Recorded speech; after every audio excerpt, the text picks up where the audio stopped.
Bine v-am regăsit, suntem și astăzi la Dialog Psi, o rubrică în care este invitată doamna dr. Carmen Vochescu, medic psihiatru. Vă mulțumesc că sunteți alături de noi. Bună ziua și eu mă bucur să fim din nou împreună. Suntem din nou împreună și continuăm discuția pe care am început-o în ediția anterioară a rubricii noastre. Vorbind despre psiho-oncologie, am luat la rând câteva aspecte concrete ale intervenției psihologice. Data trecută am vorbit despre tehnicile de relaxare, iar astăzi aș vrea să vă propun să discutăm despre restructurarea cognitivă. Ce înseamnă restructurarea cognitivă în cazul pacienților oncologici? De multe ori, terapia se începe cu povestea pacientului. Fiecare are o poveste care e nevoie să fie spusă și care este utilă și pacientului pentru exprimarea trăirilor și ventilarea emoțiilor, dar și terapeutului. Terapeutul îi poate oferi astfel suport de calitate, însă poate să vadă și care sunt acele convingeri, poate legate de inutilitate sau gânduri legate de moarte sau de recidivă a bolii, la care ar putea să lucreze împreună cu pacientul. Se pot întâlni mai multe erori cognitive care îi afectează pe pacienți pe parcursul evoluției bolilor și acestea pot interfera cu abilitatea de rezolvare de probleme sau de a lua deciziile potrivite. Un tip de erori cognitive se referă la gândirea de tip alb-negru. Pacientul percepe tratamentul ori ca fiind util, ceea ce înseamnă că îl va vindeca, ori inutil, ceea ce presupune evoluția către deces. O altă eroare cognitivă ar fi centrarea atenției către aspectele negative.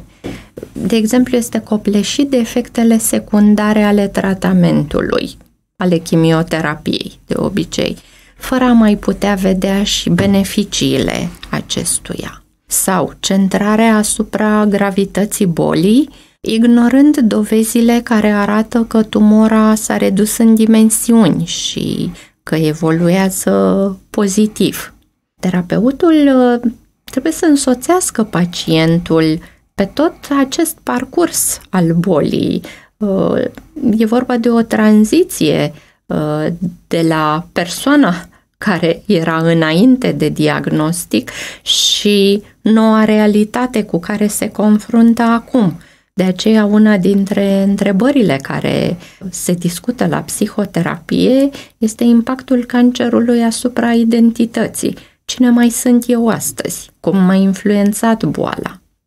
De asemenea, se discută pe parcursul terapiei sensul vieții sale, se stabilesc planuri de viitor, poate pe termen scurt, apoi pe termen mediu.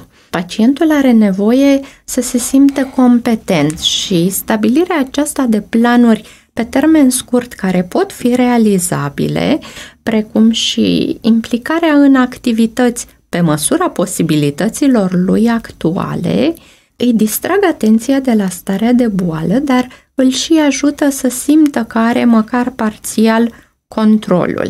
Toate acestea ajută cumva și la reducerea vinovăției, pentru că foarte mulți pacienți oncologici au o culpabilitate foarte ridicată sau poate gândurile excesive legate de moarte sau poate de inutilitate, cel puțin într-o primă etapă a bolii. Simțind că contribuie în mod concret la vindecarea sa, pacientul poate să-și diminueze din ideile de culpabilitate. Datorită stilului meu de viață am ajuns aici. Nu știu, poate am fumat prea mult, dar acum, pe măsură ce simte că își ia viața în propriile mâini și ia niște decizii potrivite de viitor, se simte încrezător sau mai încrezător că ar putea depăși acest moment. Credeți că pentru o persoană care nu a fost obișnuită cu o astfel de gândire, așa cum ne-ați exemplificat mai devreme, restructurarea cognitivă în contextul acesta al bolii ajută la fel de mult sau ar fi de preferat ca unele lucruri ce țin de psihoeducație și chiar această restructurare cognitivă pe care ne-ați amintit-o să facă parte dintr-un proces firesc, natural, pe care cei mai mulți dintre noi ar fi bine să-l parcurgem înainte de a ajunge într-o astfel de situație de criză? Ar fi bine, doar că majoritatea dintre noi nu știm cum să o facem. Avem nevoie să ne ghideze cineva, să ne asculte, să ne înțeleagă sau să empatizeze cu toate detaliile existenței noastre.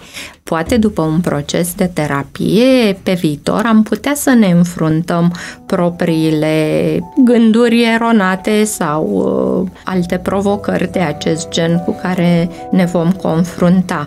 Însă avem nevoie la început de ghidare și de ajutor. Vă mulțumesc mult pentru gândurile pe care ne le-ați împărtășit astăzi și vom continua ca și în edițiile viitoare ale rubricii noastre să vedem și alte aspecte ale intervenției psihologice în cazul pacienților oncologici. Vă mulțumesc și dumneavoastră, dragi ascultători. Până data viitoare, numai bine!